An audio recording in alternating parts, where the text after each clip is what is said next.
Eight की जिद्दी अगर सुपर हिट थी, जी। ठीक है, तो 1978 में भी इन्होंने सुपर हिट दी है देश परदेश।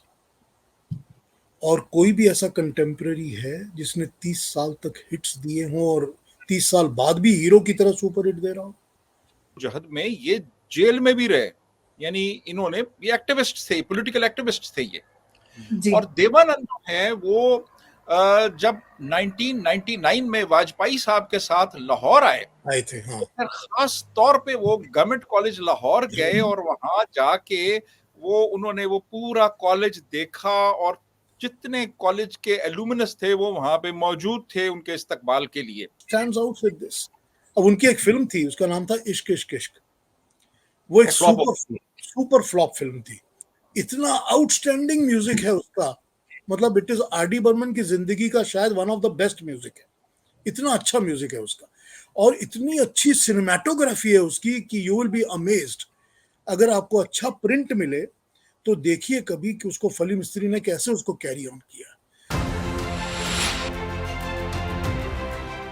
नमस्कार दोस्तों, मैं अंबर जैदी एक बार फिर से आप सबका बहुत स्वागत है हमारे आज के खास कार्यक्रम में। और आज हमारे साथ दो खास मेहमान मौजूद हैं।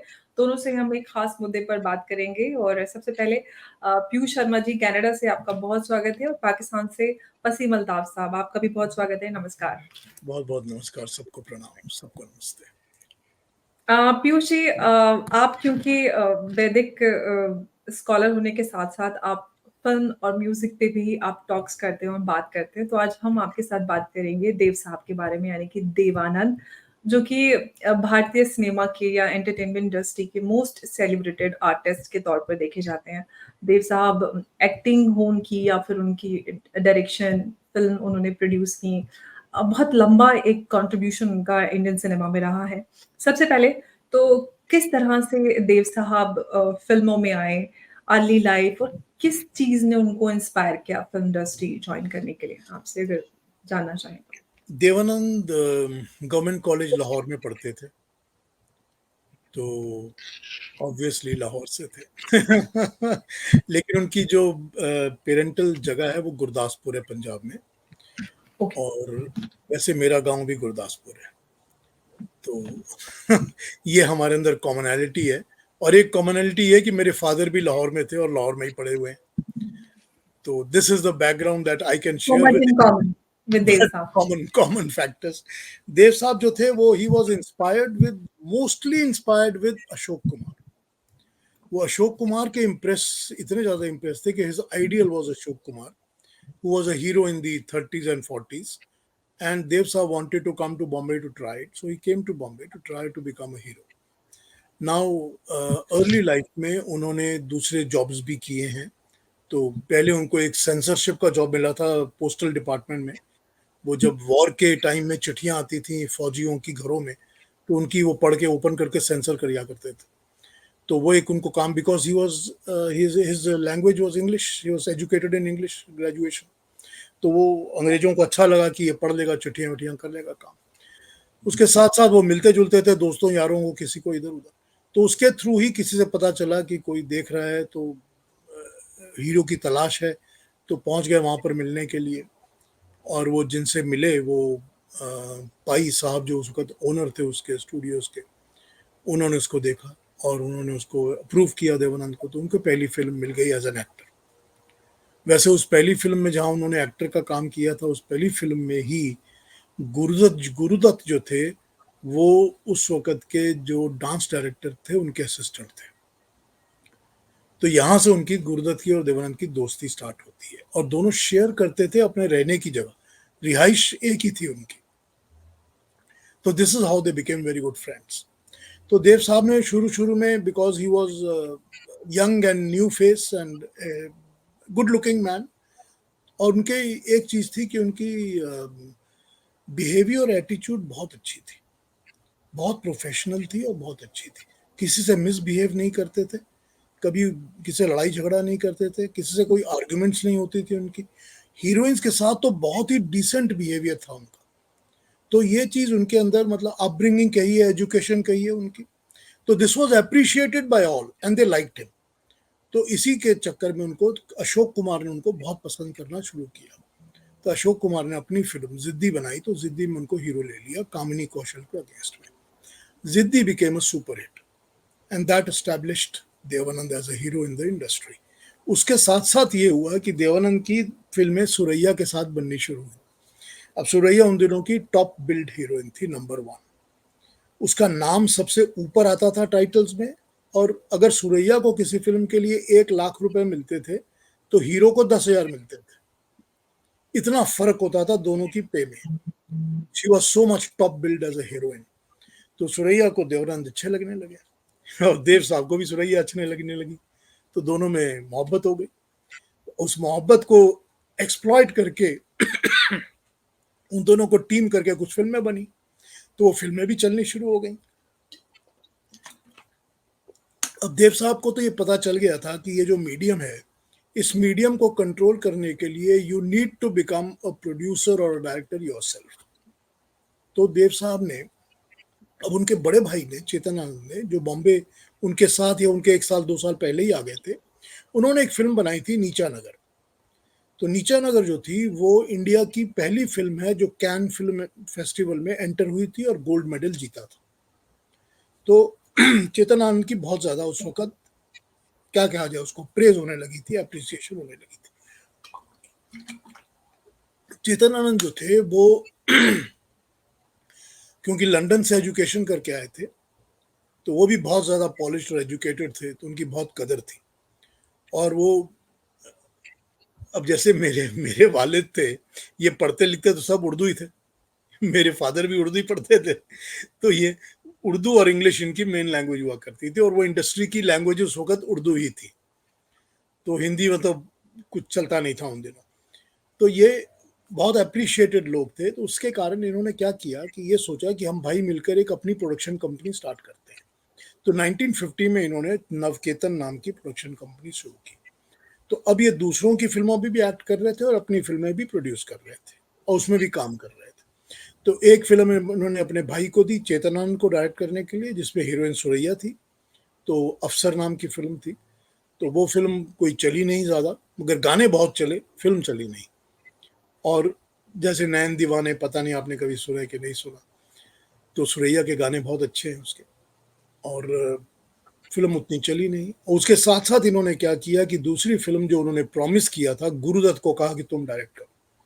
फर्स्ट टाइम डायरेक्टर गुरुदत्त ने डायरेक्ट की।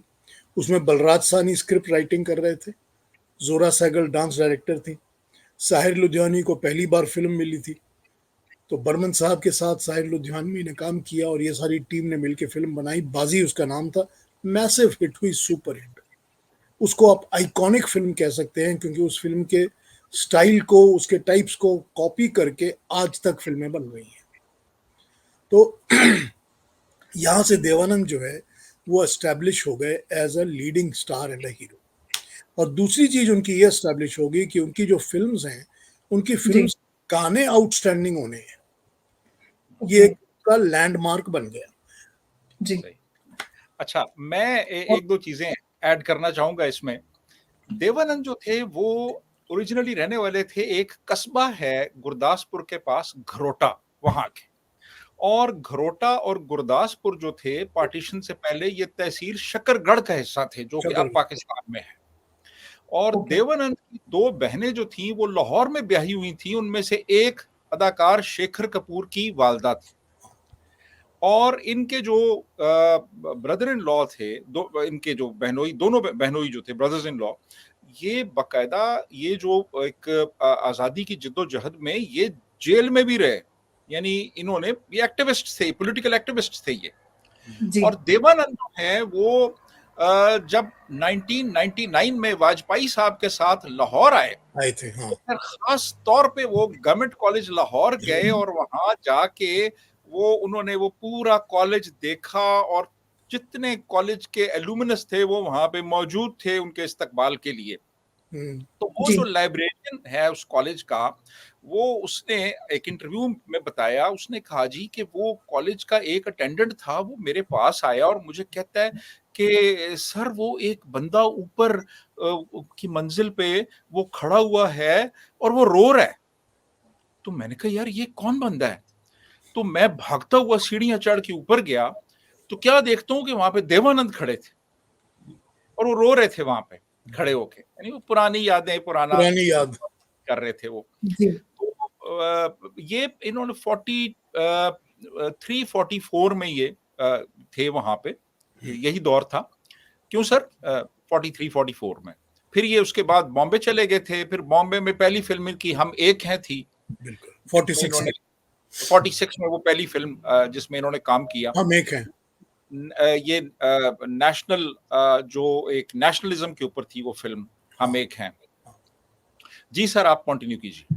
जी। इनकी जो अमर पीयूष दूसरी जी, सवाल इनकी जो मैं दूसरी आपसे एक मिनट पूछना इनकी जो दूसरी बहन है जिसकी आप बात कर रहे हो, जी, दो बहनों की बात कर रहे थे आप, जी जो जी दूसरी बहन है वो गौतम सरीन की माँ है, जी जी जी जी जो एक एक्टर था जी गौतम सरीन। कुछ फिल्मों में काम किया उसने, देवानंद की जी, फिल्मों में भी और दूसरी फिल्मों में भी, दो एक हरे राम हरे जी, कृष्ण में है वो। तो ओके, वो गौतम सरीन की माँ है, दूसरी बहन जो है। जी। जी जी जी क्या जी पूछ रहे पीयूष थे? जी, मैं ये सवाल पूछना चाहती हूँ कि देव साहब जो हैं वो अपनी करिस्मेटिक स्क्रीन प्रेजेंस और जो उनका यूनिक एक्टिंग स्टाइल है उसके लिए जाने जाते हैं और आज तक लोगों को इन्फ्लुएंस करते हैं। लेकिन अगर कंटेम्परेरीज की बात की जाए तो उनको उनसे किस तरह से अलग बनाता था देव साहब को, जिसने उनको देखिए इतना बड़ा देखिए स्टार? 1948 की जिद्दी अगर सुपरहिट थी, जी, ठीक है, तो 1978 में भी इन्होंने सुपरहिट दी है देश परदेश। और कोई भी ऐसा कंटेम्पररी है जिसने 30 साल तक हिट्स दिए हों और 30 साल बाद भी हीरो की तरह सुपर हिट दे रहा हो? कोई नहीं है। सर, एक भी 50 साल तक, 50 साल वो एक सेंट्रल रोल, लीड रोल में आते रहे हैं। नहीं, वो तो ठीक है, मैं हिट की बात कर रहा हूं ना, कि पब्लिकली आप मैसिव बॉक्स ऑफिस हिट दे रहे हो ना, तो बॉक्स ऑफिस हिट देने वाला इनका कोई कंटेम्पररी और इनके साथ था ही नहीं। तो इनकी ये खूबी है, खूबी ये है कि एक तो he was always in size, उनका कभी भी वेट बढ़ा नहीं, मोटे नहीं हो गए, ऐसा नहीं है कि खाने से पीने से कुछ सड़क खराब हो गई हो, ऐसा कुछ नहीं थी। Was always in shape and size. दूसरी बात यह है कि he was always a fashion icon. वो कल के फैशन को समझ के आज अडॉप्ट करते थे और उसको डिस्प्ले करते थे, तो लोग उनको फैशन आइकॉन समझते थे। आप इनके कोई भी फिल्म्स देख लीजिए, he is the best dressed hero. उनसे अच्छे कपड़े किसी और के में दिखेंगे नहीं आपको। सर, हाँ, क्या कह रहे हैं? ऐड करूं एक चीज, मैं एक चीज ऐड करना चाहूंगा कि एक जमाने में र्यूमर ये भी थी कि देवानंद के ब्लैक सूट पहनने पे पाबंदी लगा दी गई क्योंकि लड़कियों ने खुदकुशियां करनी शुरू कर दी थी उनको कहते थे देख ये। के। हाँ, हमने भी पढ़ा है ये। और एक और इसकी इनको अलग ये चीज करती है कि अगर आप, अब देखिए हमारी इंडस्ट्री जो है ना, फिल्म्स, हमारी इंडस्ट्री का music is a very big part. गाने जो है ना वो हमारी इंडस्ट्री के साथ जुड़े हुए हैं। पुराने जमाने में तो लोग गानों को देखने के लिए फिल्म देखा करते थे, कि इस फिल्म को मैंने 10 बार देखा, 15 बार देखा, क्योंकि गाने देखने थे, गाने बहुत अच्छे लगते थे, क्योंकि और कोई जरिया था नहीं। कोई ऐसा तो था नहीं कि कहीं पर टीवी पर आप या यूट्यूब पर गाना ढूंढ रहे हैं, तो लोग फिल्मों में जाते थे गाने देखने के लिए। तो गाने जो थे ना वो हमारी फिल्म इंडस्ट्री का एक बहुत बहुत मेजर हिस्सा है। किसी भी हीरो को या हीरोइन को हिट बनाने के लिए उनके गाने बहुत जरूरी होते थे, कि गाने हिट हो गए तो ये बंदा हिट है। अब अगर आप सारी इंडस्ट्री के गानों को लेते हैं तो क्वांटिटेटिवली और qualitatively, quality of songs and number of songs, quantity of songs, अगर आप दोनों को पकड़ेंगे तो देवानंद से बेटर गाने किसी के नहीं मिलेंगे। क्वालिटी आप कह सकते हो कि नहीं भाई इसके गाने बहुत अच्छे हैं, इसने सिर्फ 10 फिल्में की हैं, हो सकता है किसी और का आपको ज्यादा अच्छे लगते हो, लेकिन आपको इतनी लंबी क्वांटिटी मिलेगी नहीं जितनी देवानंद की मिली। और जी, कांस्टेंट क्वालिटी नहीं मिलेगी आपको, कि आपने कहा कि मुझको तो अफसर के गाने, जिद्दी के गाने बहुत अच्छे लगते हैं, से लेकर आप लास्ट तक मनपसंद 1980 में आई थी, कि वहां तक मेरे को गाने इतने खूबसूरत लगते हैं। तो अलग अलग म्यूजिक डायरेक्टर्स अलग। अब इनके साथ एक चीज क्या थी, कि क्योंकि एक मेजर, मापदंड कहते हैं जिसको, कि एक जो इनका मापदंड है वो म्यूजिक का एस डी बर्मन ने सेट कर दिया था कि इतने अच्छा गाने तो बनेंगे ही। तो बाकी म्यूजिक डायरेक्टर्स भी उसको मैच करके उतने ही अच्छे गाने दिया करते थे इनको, कि अच्छे गाने देने पड़ेंगे भाई देवानंद की फिल्म में। और जहां गाने अच्छे नहीं होते थे वहां फिल्म मार खाती थी। ये और आप बहुत जी, सर जरूरी देखिए, आप ये देखिए कि एस डी बर्मन ने अच्छा, शंकर जयकिशन ने, कल्याण जी आनंद जी ने, लक्ष्मीकांत प्यारेलाल ने, आर.डी. बर्मन ने, इन सब ने देवानंद की फिल्म्स में म्यूजिक दिया। राजेश रोशन ने, यानी मतलब बिल्कुल।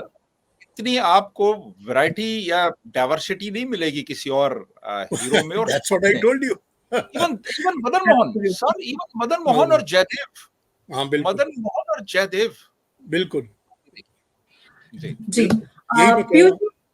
जी, देव साहब एक्टर या फ़िल्म मेकर में डायरेक्टर और प्रोड्यूसर के तौर पे भी देखें, उन्होंने काफ़ी कुछ कंट्रीब्यूट किया है, काफ़ी कुछ काम किया है। लेकिन अगर हम एक सवाल ये करें कि कौन-सा वो इनोवेशन या ट्रेंड था, जो देव साहब ने इंट्रोड्यूस किया और या पॉपुलराइज़ हुआ उनकी वजह से पूरी इंडस्ट्री में या फ़िल्म प्रोडक्शन में? देखिए, बाजी की मैंने आपको बात बताई है जी, कि आज तक उसको लोग फॉलो करते हैं। वो जो उसको noir style of film making कहते हैं, जिसको डार्क जी, स्टाइल जिसको कहते हैं। लेकिन वो स्टाइल के बाद, बाजी के बाद, अगर आप इनकी दूसरी फिल्में पकड़ेंगे और शुरू करेंगे, तो आप देखेंगे फंटूश एक ऐसी फिल्म थी जिसने एक अलग किस्म का ट्रेंड सेट किया। इनकी कोई भी प्रोडक्शन फिल्म ऐसी नहीं है जो कि जिसको कि आप फॉर्मूला फिल्म कह सकते हैं। ये हर वक्त कोई नया आइडिया, नई थीम लेके आते थे जो फ्यूचरिस्टिक होती थी। उसके बाद अगर आप इनकी तेरे घर के सामने पकड़ लीजिए, 9-2-11 पकड़ लीजिए, तो आपको दिखेगा कि क्राइम को और रोमांस को किस तरह प्रेजेंट करना है, ये उसका मिक्सचर बड़ा अच्छा बना के आपके सामने रख देते हैं। तेरे घर के सामने में बिल्कुल कोई क्राइम नहीं है, कोई लड़ाई नहीं, कोई विलेन नहीं, कुछ नहीं है। वो अलग टाइप की फिल्म बनी, एकदम अलग उसने पैरामीटर सेट कर दिया। गाइड गाइड को तो कोई बीट ही नहीं कर सकता। उस फिल्म में कोई विलेन ही नहीं था आपका, कोई नॉर्मल अलग कुछ खराब तो है वो, that was a very different type of a film. उस फिल्म को तो अप्रिशिएट करने के लिए आज भी आप चले जाइए हॉल में उसको देखने के लिए, तो आपको लगेगी अलग टाइप की फिल्म है। जूअल थीफ एक ऐसी फिल्म थी जिसने की स्टैंडर्ड सेट कर दिया कि अगर आपको सस्पेंस की फिल्म बनानी है तो कैसी बनानी है। जैसे तीसरी मंजिल थी, वो भी विजयानंद की डायरेक्शन है, वो भी देवानंद की होने वाली फिल्म थी, पर it went into Shammi Kapoor. But if you look at these films, they set up the parameters for how to make a suspense film. Johnny मेरा नाम, ठीक है, जॉनी मेरा नाम is a Bible for making a box office film.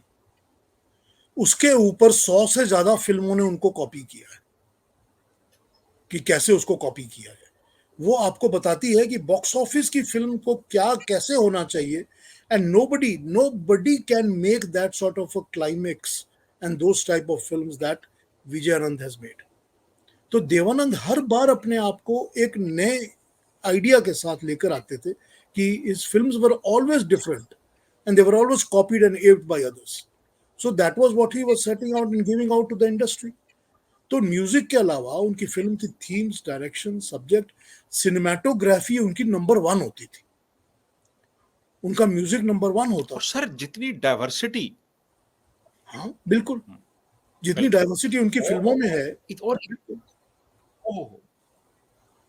यानी आप देखें कि आप ज़िद्दी का सब्जेक्ट देखें, आप उसके बाद आ जाएँ, काला बाज़ार पे आ जाएँ, बम्बई का बाबू और गाइड, देस परदेस, मनपसंद, यानी बहुत उन्होंने डाइवर्स सब्जेक्ट्स को अपनी फ़िल्म्स का मौज़ू बनाया, बिल्कुल देवानंद ने। प्रेम शास्त्र बिल्कुल वाज़ डिफरेंट इसी तरह। बिल्कुल। कमाल था सर वैसे। Yeah, यानी बिल्कुल। this was the man's greatness. That was his greatness. बिल्कुल, बिल्कुल। जी।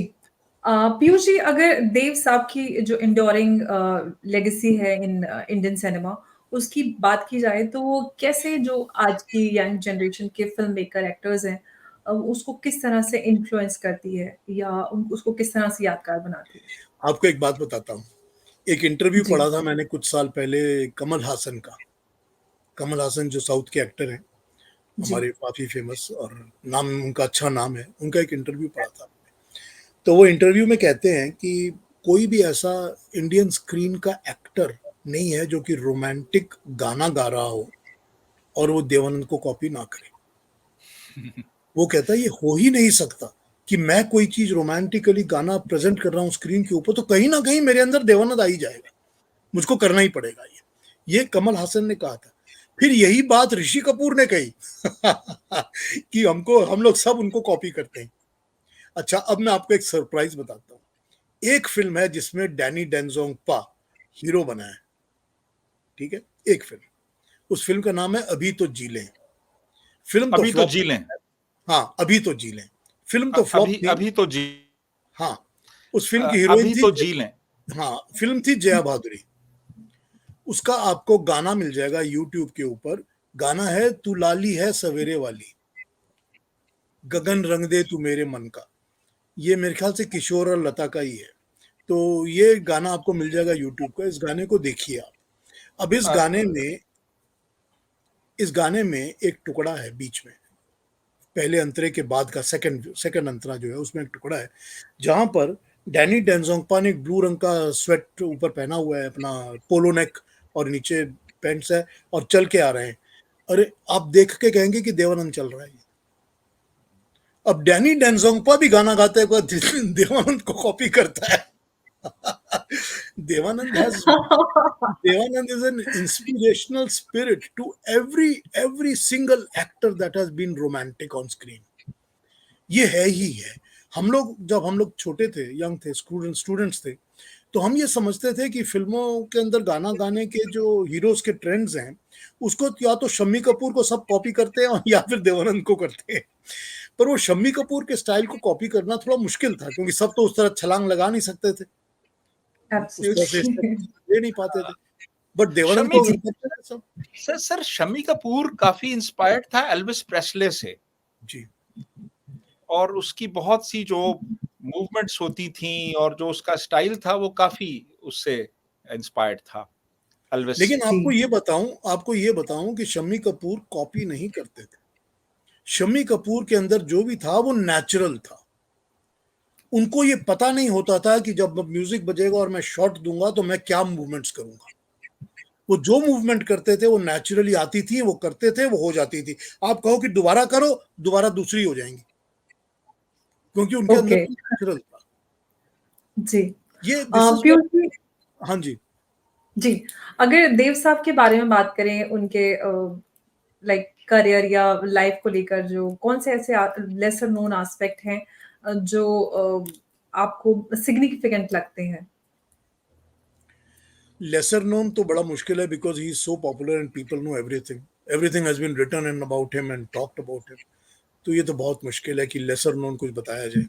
लेकिन मैं तो ये आपको बताऊंगा कि अगर आप उनकी फिल्म के म्यूजिक को स्टडी करेंगे तो you will find that you have got the best to listen to and to study. और उसमें आपको इतनी एब्सोल्युटली। वैरायटी मिलती है, इतनी ज्यादा वैरायटी मिलती है कि दैट इज आउटस्टैंडिंग। और फिर उसके अंदर वही बात आ जाती है कि जैसे ही आप उसको देखते हो कि मैम को you can find के my favorite is Mohammad Rafi, तो you will find some of the best songs of Rafi with Devanand films. अगर आप कहेंगे कि no, I am very fond of Talat Mahmood, you will find some of the best Talat Mahmood songs with Devanand. And what about Hemant Kumar? आपको हेमंत कुमार के best गाने ही देवानंद पे मिलेंगे। और फिर आप कहेंगे कि नहीं, मुझे तो किशोर पसंद है। तो ये जो है ना, ये आपको देवानंद की फिल्मों के अंदर जो गाने हैं वो आउटस्टैंडिंग है। और उनकी सर्टेन फिल्म्स ऐसी हैं कि जिनको आप रिपीट करके मल्टीपल टाइम्स देखेंगे, हर बार आपको उसमें से कुछ ना कुछ एंटरटेनिंग वैल्यू भी मिलेगी और देखने को भी मिलेगा। और फिर उसके बाद मेरे जैसा इंसान जो है, मैं तो कैमरा एंगल्स देखा करता हूँ कि क्या कैमरा के एंगल्स हैं, क्या शॉट कंसेप्ट कंसीव किया है, किस तरह से इसको शूट किया है, लाइटिंग कैसे यूज की है। तो मुझे तो ये सब चीजें स्टडी करने में बड़ा मजा आता है। अब मैं आपको कह सकता हूं कि दूसरे कैमरामैन हैं कुछ ऐसे जिनको मैं स्टडी करता हूं other than Devanand, but they've साहब आउट विद दिस। अब उनकी एक फिल्म थी, उसका नाम था इश्क इश्क इश्क। वो एक flop super super flop film थी। इतना आउटस्टैंडिंग म्यूजिक है उसका, मतलब it is R D Burman की जिंदगी का शायद one of the best music है। इतना अच्छा म्यूजिक है उसका, और इतनी अच्छी सिनेमेटोग्राफी है उसकी कि यू विल बी अमेज्ड। अगर आपको अच्छा प्रिंट मिले तो देखिए कभी कि उसको फली मिस्त्री ने कैसे उसको कैरी ऑन किया। तो अगर फिल्म फ्लॉप है और उसमें बाकी चीजें अच्छी नहीं है, तो ये सब कुछ तो दिखने को मिलता है ना। And then he had so many different heroines that he has worked with. I mean, he has worked with all types of heroines. आप पुरानी ले लीजिए, सुरैया के टाइम से ले लीजिए, मधुबाला, सुरैया, वहीदा रहमान, उसके बाद ज़ीनत अमान पकड़ लीजिए आप, बीच में आप मुमताज़ ले लीजिए, आप गीता बाली ले लीजिए, आप उसके बाद की हीरोइन टीना मुनीम ले लीजिए। He has worked with so many variety of heroines that absolutely. it is amazing to see that his हाँ, binding with everybody on screen is fantastic. Age difference अगर आप देखें तो मेरा ख्याल है देवानंद वाहिद हीरो हैं जिन्होंने दादी के साथ भी काम किया है, माँ के साथ भी और माँ की बेटी के साथ भी। बिल्कुल ठीक बात है। ठीक बात है, जी। सच बोल रहे हैं आप। किसी ने लेकिन मुझको सर बताया नहीं, अब मैंने सुचित्रा सेन के साथ उन्होंने बॉम्बे का बाबू की थी, बम्बई का करेक्ट? बाबू। तो किसी जी ने सर। मुझको बताया है कि मुनमुन सेन ने भी उनकी किसी फिल्म में एक्ट किया हुआ है और उसकी बेटी रिया सेन ने भी किया हुआ है। जी, बिल्कुल। जी। बिल्कुल ऐसा सर। हाँ, बिल्कुल। नहीं, ये पीयूष जी, जी। हाँ, क्या कह रही हैं आप आप? सवाल पूछ लीजिए। वसीम साहब कुछ कहना चाह रहे, फिर मैं सवाल मैं पूछूँगी। एक चीज़ लिख रहा था, मैंने कहा कि वो ही died at the age of 88। हुँ। मैंने उन पे एक आर्टिकल लिखा था जिस पे मैंने उसका आखिरी फिक्रा ये था कि the youngest star of Indian cinema died at the age of 88। तो देवानंद जो थे वो उनके एक क्लास फेलो थे दरबार अली शाह, जो कि गवर्नमेंट कॉलेज लाहौर में उनके साथ पढ़ते थे। वो हमारे मेरे एक दोस्त थे मोहम्मद अली शाह, उनके वालिद साहब थे। तो मोहम्मद अली शाह बता रहे थे कि उनके जो दोस्त थे दरबार अली शाह के, उन्होंने उनसे पूछा कि क्या बात है, आप इतने बूढ़े हो गए हैं और आपका जो क्लास फेलो है देवानंद वो अभी भी इतना जवान है। तो उन्होंने कहा भाई उसकी वजह ये है कि वो हर वक्त हसीन, नौजवान, चंचल लड़कियों के दरमियान रहता है और मैं एक बड़ी सी गाली निकाल के उन्होंने कहा मैं तुम लोगों में रहता हूँ। अब देखो वसीम साहब, आपने सीक्रेट बता दी, तभी मैं अंबर जी के चैनल पर आया हूँ। नहीं, देवानंद की पीयूष जो जी। थी ना, देखिए, जी। देवानंद जो था ना, he was very diet conscious, बहुत डाइट कॉन्शियस थे। शराब पीते नहीं थे, वेजिटेरियन शराब 40 साल के बिल्कुल वेजिटेरियन खाना खाते थे, फल फ्रूट्स के ऊपर ज़िंदा रहते थे, कच्चे सब्जियाँ या कच्चे फल ये सब खाते थे ज़्यादा, उल्टा-सीधा खाना नहीं खाते थे, शराब नहीं पीते थे, सिगरेट नहीं पीते थे, कोई बुरी आदत उनकी थी नहीं। जी। तो ये तो उनकी खूबी थी ना, तो इस चीज़ को अगर आप मेंटेन करेंगे तो आपके शरीर पे शो करेगा ना। जी। पीयूष जी, अगर हम मॉडर्न डे फ़िल्म मेकर्स की बात करें, तो उनके काम में किस तरह से या वो किस तरह से इंस्पिरेशन लेते हैं देव साहब की जो लेगेसी है उससे, या किस तरह से उस लेगेसी को कैरी फॉरवर्ड कर रहे हैं? आप कह सकते हैं कुछ लोग बड़े एपरेंटली लेते हैं, उनके उसमें दिखता ही है साफ कि ये देवानंद को कॉपी कर रहे हैं या उसकी टाइप ऑफ फ़िल्म्स को कॉपी कर रहे हैं या थीम को बना के कॉपी कर रहे हैं। कुछ लोग थोड़ा छुपा के, मतलब छुप के करते हैं, पर दिखता है बहुत एपरेंटली कि इन फ़िल्मों के अंदर उनकी फ़िल्म मेकिंग का और उनके थीम्स का बहुत इन्फ्लुएंस है, कि आज भी लोग किसी न किसी उनके थीम के टुकड़े को पकड़कर उसको हुँ। दोबारा प्रेज़ेंट कर देते हैं कि इसको चलो इस तरह से बना दिया जाए, इसको इस तरह से बना दिया जाए। तो वो लोग बनाते रहते हैं दोबारा-दोबारा कॉपी कर कर के। तो ये फ़िल्म मेकिंग के अंदर जो भी स्टैंडर्ड्स पुराने लोग सेट करते हैं, उसको तो लोग फ़ॉलो जी। करते ही हैं ना। जो मेजर इम्पैक्ट है ना हमारी फ़िल्मों का, एज़ फ़िल्म मेकिंग की आप बात कर रहे हैं इस वक़्त, तो फ़िल्म जी। मेकिंग में जो इम्पैक्ट है ना, अगर आप कहेंगे कि महबूब खान का इम्पैक्ट है अभी भी। उसी तरह अगर आप कहेंगे बिमल रॉय का इम्पैक्ट है, तो वो भी आज भी है। ठीक उसी तरह गुरुदत्त का भी इम्पैक्ट है आज भी, और देवानंद का अपना इम्पैक्ट बड़ा सॉलिड है आज भी। तो ये बस 3 चुनिंदा 4-5 नाम हैं जिनका बहुत सॉलिड इम्पैक्ट है फ़िल्म मेकिंग के ऊपर। कमर्शियल भी और नॉन कमर्शियल फ़िल्म्स भी, जो मतलब आजकल हट के बनती हैं फ़िल्में, जो बहुत बड़े ओटीटी पर या इस तरह बनती हैं जो फ़िल्में, उनमें भी बहुत बड़ा इन्फ्लुएंस दिखता है हमको। अच्छा सर, मेरा एक सवाल है कि अगर हम 50s की फ़िल्म्स देखें देवानंद की, 60s की देखें, कमाल की फ़िल्में थीं। अच्छा, यानी जो फ्लॉप हुई वो भी अच्छी फ़िल्में थीं, वो बहुत बहुत अच्छी हो बात। गई लेकिन फ़िल्में अच्छी। लेकिन सर हम ये देखते हैं कि 70s में जब वो आते हैं, यानी 70s के दौर में जब वो आते हैं, तो उनकी मेरा ख़्याल है शायद 3-4 फ़िल्में होंगी जिनको आप कह सकते हैं कि जो कामयाब रहीं। लेकिन मेजॉरिटी जो फ़िल्म्स थी उनकी, वो इतनी सक्सेसफुल नहीं रहीं और 2000 के बाद तो ज़्यादा सारी तकरीबन फ्लॉप हुईं। कोई एक भी फ़िल्म कामयाब नहीं हो सकी 90s की और 2000s की बात। तो आप इसकी क्या वजह है? क्या वो देवानंद जो रोल्स लेते रहे उससे पहले उन्होंने अपना वो अब उनमें वो चीज़ थी नहीं, लेकिन वो फिर भी हीरो के रोल में आते रहे। तो क्या उनको कैरेक्टर रोल्स की तरफ नहीं जाना चाहिए था? अगर वो कैरेक्टर रोल्स की तरफ चले जाते तो कभी भी लीडिंग मैन का काम दोबारा नहीं कर पाते, इसीलिए वो कैरेक्टर रोल्स की तरफ गए नहीं। अगर वो कैरेक्टर रोल्स की तरफ चले जाते तो जैसे अशोक कुमार का हुआ था या प्राण का, रहमान का, इन सब का वैसा हाल होता उनका। तो ये तो उन्होंने बड़ी कॉन्शियसली डिसाइड किया होगा, क्योंकि उनको कैरेक्टर रोल्स ऑफर तो जरूर हुए होंगे, लेकिन उन्होंने बड़ी कॉन्शियसली डिसाइड किया कि मैं कैरेक्टर रोल्स की तरफ नहीं जाऊंगा। पर्सनली अगर आप मेरे से पूछेंगे तो मेरे लिए तो कट ऑफ जो है उनका 1980 है, जो मनपसंद फिल्म थी वहां पर। क्योंकि उसके बाद के जो भी फिल्में आई हैं, मुझको किसी का भी कोई म्यूजिक अच्छा नहीं लगा कभी भी, और कोई मुझको फिल्मों में भी ऐसा दिखा नहीं कि मैं देखने लायक हूँ। हालांकि देखी मैंने बहुत सारी हैं, मगर मुझे भी नहीं इम्प्रेस हुई। अब इसका एक रीजन ये है, 70s का ये था, 70s के दौर में he was the only hero from the previous era जिसने कि आपको गोल्डन जुबलीज हिट्स दी थी, जो कि जॉनी मेरा नाम 71 में आई थी। अब उसमें हुआ ये था कि because he was the one who was surviving hero, तो उनके जो साथ के फिल्म मेकर्स थे जो कि पुराने टाइम में फिल्में बना रहे थे, उन्होंने कहा कि यार ये तो हमारे अपने हीरो हैं, इनके साथ अब फिल्म बनाते हैं, हमारी भी चलेगी। लेकिन उन्होंने अपनी फिल्म मेकिंग स्टाइल में कोई मॉडर्निटी को अडॉप्ट नहीं किया। तो ये हुआ कि हीरो तो आपने ले लिया, लेकिन आपने फिल्म का सब्जेक्ट, फिल्म की मॉडर्निटी, उसकी ट्रीटमेंट को काम नहीं दिया, स्क्रिप्ट को काम नहीं दिया, तो फिल्में फ्लॉप हो गई। उसके बाद ये हुआ कि देव साहब ने अपनी फिल्में खुद डायरेक्ट करनी और बनानी शुरू की। अब मेरा तो बहुत पर्सनल अपना ओपिनियन ये है कि Dev Anand should never have become a director. Stories उनके पास थी तो he could have made stories, he could have written stories, he could have come down with the production of his film making, but he should have hired professional directors. He should have never been a director.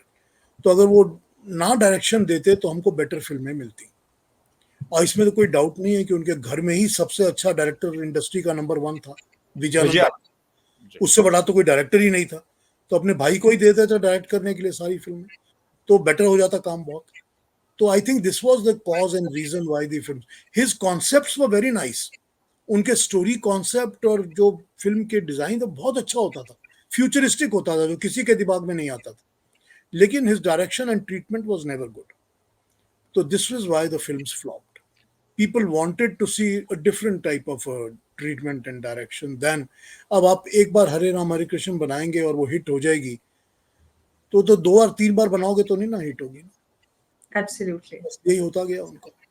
अगर आप इन जी फिल्मों को देखेंगे, उनकी जो भी फिल्में हैं, ये चाहे आप हरे राम हरे कृष्ण देखिए, चाहे आप हीरा पन्ना देखिए, चाहे आप देश परदेश ले लीजिए, चाहे इश्क इश्क इश्क देखिए, इनकी जो एंडिंग की ट्रीटमेंट्स हैं वो सब की कॉपी पेस्ट एक ही हैं। तो this is what the people did not like. Absolutely. और इसीलिए कहते हैं कि फिल्म इंडस्ट्री में इनफैक्ट आज भी जो बॉलीवुड को लेकर डिबेट होती हुई ये थी कि लोगों को कुछ भी कॉपी पेस्ट नहीं चाहिए, उनको हमेशा नया चाहिए, कंटेम्प्रेरी चाहिए। और खासतौर से आजकल के जो ऑडियंसेस हैं उनको तो सब कुछ एकदम रियलिस्टिक चाहिए, जो असल और सच्चाई से जुड़ा हो। कुछ भी लार्जर देन लाइफ लोग देखना आज के दौर में पसंद नहीं करते हैं। तो और कहते हैं कि वक्त के साथ बदलना पड़ता है, क्योंकि ऑडियंस को देख के ही, सोच के ही हम कोई भी फिल्म या कोई भी इस तरह का कंटेंट बनाते अब हैं। देखिए देखिए आप 9-2-11 को देखिए, उस जी। फिल्म में जो हीरो है, उस हीरो को पता चलता है कि मुझे फलानी जगह जाना है, तो वो एक ट्रक ले लेता है, खरीद लेता है, और उसमें वो ट्रैवल कर रहा है कि मैं जाके अपने शहर में, he is driving for 1400 kilometres. तो उसके अंदर वो हीरोइन जो है वो अपने घर से भाग के छुप के बैठ जाती है। अब बात ये है कि आपकी हीरोइन जो है वो घर से इलोप हो गई है, हीरो को नहीं जानती, छुप के बैठ गई है, और आप हीरो उसके साथ रोड पे ट्रैवल कर रहा है और 1400 किलोमीटर ट्रैवल करेगा गाने गाते गाते, और बीच में हीरोइन से उसका इंट्रोडक्शन हो जाएगा, तारुफ हो जाएगा। अब इस सब्जेक्ट के ऊपर हम सब बॉलीवुड, हमारे बॉम्बे में ले लीजिए, तो कम से कम नहीं तो 100-70-80 फिल्में बनी होंगी। लेकिन आपने जब तक इसको ट्रीटमेंट में कुछ नयापन नहीं दिया तो ये फिल्म चलेगी नहीं। स्टोरी हो इट्स ऑल सकती अबाउट है, ट्रीटमेंट। आप सेम सब्जेक्ट सेम स्टोरी ले लें, हर फिल्म मेकर का अपना एक ट्रीटमेंट। बाबू जो फिल्म थी उसका बड़ा एक डिफरेंट सब्जेक्ट था कि एक नौजवान है, वो एक फ्रॉडिया है, वो एक घर में आके रह रहा है और एक लड़की है, वो ये समझ रही है कि ये मेरा गुमशुदा भाई है और उसका बाप और उसकी माँ वो भी यही समझ रहे हैं उस लड़की के, जबकि ये असल में नहीं है और ये उस लड़की में इन्वॉल्व हो गया। अब वो बंदा जो है वो एक लड़की जो उसे भाई समझ रही है वो उससे प्यार कर रहा है और वो अपने प्यार का इजहार भी और मुख्तलिफ। आपने, अब वसीम साहब आपकी बात रुकी, आज के दौर में अगर इस तरह की कोई फिल्म बना लें हम, तो बताइए फिर क्या होगा। ये आप सोचिए कि अपने वक्त से कितनी एडवांस्ड है ये फिल्म। 60 की थी अच्छा, शायद, 1960। अब मैं 60। आपको एक बात बताता हूँ कि उस फिल्म में, आपने देखी है बॉम्बे का बाबू, उस फिल्म में जब वो उसको हीरोइन को पता चलता है कि ये मेरा गुमशुदा भाई है और भाई आया है घर में, उसकी जो एक्सप्रेशंस और एक्टिंग है उसको आप देखिए, जरा स्टडी करिए। उसके बाद जब उस लड़की को पता चलता है कि इसके जो अंदर चल रहा है वो कुछ गलत चल रहा है, उसको पता चल जाता है कि इसके दिमाग में गलत चीज चल रही है, उस वक्त उसकी एक्टिंग देखिए। मैं कहता हूं कि ये मतलब दुनिया के स्टैंडर्ड में सुचित्रा सेन खड़ी होती है कि इससे बढ़िया तो आपको कहीं कुछ, this is the institute you should follow if you are an actor, how to do the scenes. इतना कमाल है उसका, इतना कमाल। ये फिल्मों में इतना इतना ज्यादा कमाल दिखता था ना इन फिल्मों में सर। और फिर म्यूजिक तो बॉम्बे का बाबू है ही कमाल के गाने हैं। और सब और आखिर में जब उसकी वो शादी हो रही है लड़की की और वो एक टांगे में बैठ के जा रही है एक दुल्हन बनी हुई और ये उसको भाई के तौर पे उसके करीब आता है, तो उस वक्त वो कहती है कि मैं सब जानती हूँ। हाँ अच्छा, मजे की बात क्या है कि उसका जो रियली उसकी रियल लाइफ में भाई है, उस भाई का ये मर्डर कर चुका है। उस भाई का मर्डर करके ये उस घर में आया हुआ है और फिर उसके भाई की इम्पोजिशंस कर रहा है। ये this very peculiar film and subject sir. मगर ये आज बन नहीं, बड़ा बड़ा मुश्किल है इसको बनाना, कोई नहीं बना राज सकता खोसला की इसको। डायरेक्शन थी, राज खोसला की डायरेक्शन थी और जाल मिस्त्री की प्रोडक्शन थी, उसने ही प्रोड्यूस की थी। एब्सोल्युटली। और आज ये सारी चीजों की बड़ी कमी दिखती है पीयूष साहब, हम भारतीय सिनेमा की बात करते हैं और मुझे लगता है इसीलिए इंडियन सिनेमा एक ऐसे फेज से गुजर रहा है, क्योंकि फिल्म प्रोडक्शन या फिल्म प्रोड्यूसर्स का हाल देखें तो एक रफ पैच उन्होंने पिछले ऑलमोस्ट 8 7 8 सालों में देखा है, और खासतौर से पिछले 4 5 सालों में तो बहुत ज्यादा चैलेंजिंग रही है। और मुझे लगता है कि फिल्म इंडस्ट्री को रिवर्क करने की जरूरत है और टैलेंट पे और रिसर्च पे, नई स्टोरीज पे, ओरिजिनल कंटेंट पे ध्यान देने की जरूरत है, जो ओरिजिनलिटी हमें हमारी पुरानी फिल्मों में नजर आती थी, दिखाई देती थी। म्यूजिक और में भी वैसे ही जरूरत है, म्यूजिक भी तो खत्म हो एब्सोल्युटली, गया ना। Overall not just stories, overall film making, everything, चाहे वो यस। एब्सोल्युटली। पीयूष जी देवानंद आपका बहुत बहुत, आप कुछ कहना चाहते हैं? Dev Anand stands out as a Absolutely, personality, always, as a and personality. he's Yes, forever, he's a hero you can watch anytime and enjoy. Absolutely. और पीयूष जी आपका बहुत बहुत शुक्रिया इस इम्पोर्टेंट टॉक के लिए, क्योंकि देव साहब एक ऐसे आर्टिस्ट हैं, एक ऐसी पर्सनैलिटी हैं जो दुनिया भर के लोगों को इंस्पायर करते हैं as actor, as film maker. Waseem sahab आपका बहुत शुक्रिया, क्योंकि आपने भी बहुत सारी अहम हाँ, बातें मैं हमारे देख साथ रहा था मेरे पीछे वो देवानंद की वो ऑटोबायोग्राफी पड़ी हुई है, रोमांसिंग विद लाइफ, और वो मैं मेरे पास जो कॉपी है उसमें देवानंद ने साइन किया हुआ है, वाह मेरा क्या नाम बात। वेरी लिख नाइस, मेरा नाम लिख के। बहुत बढ़िया। और आप दोनों का एक बार फिर से बहुत शुक्रिया, नमस्कार, जय हिंद। Thank you. वाह जी वाह, क्या बात।